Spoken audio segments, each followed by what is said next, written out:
Allez, avant de se quitter, je vous propose de vous envoler, mais pas n'importe où, au-dessus du pic Saint-Loup. Comme chaque jour, nous vous faisons découvrir l'arrière-pays de notre région.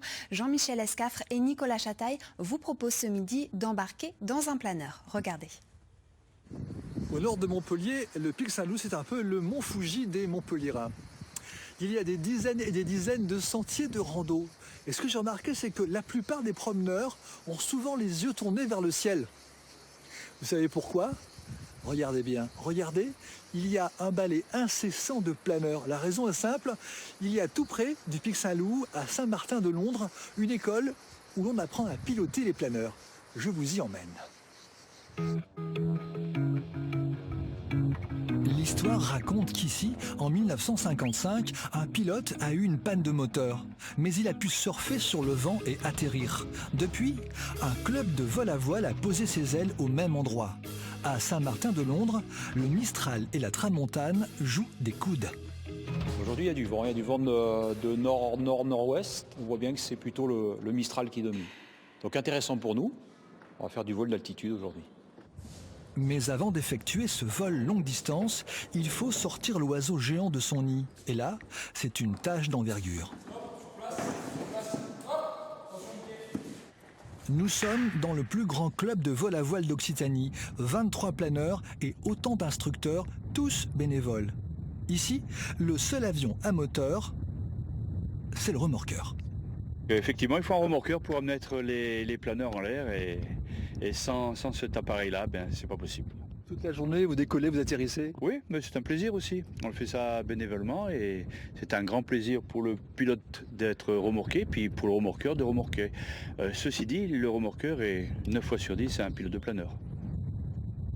Dans le cockpit, on trouve des pilotes amateurs, d'autres en formation, et ceux qui découvrent le planeur le temps d'un baptême.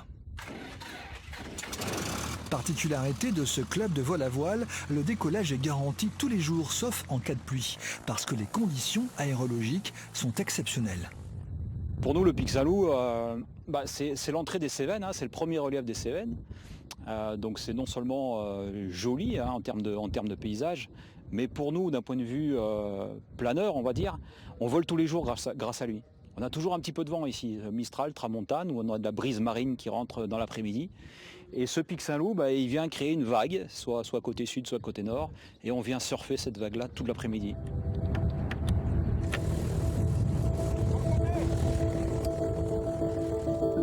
Flambeautel, décollage. Allez, c'est parti Nicolas, on y va.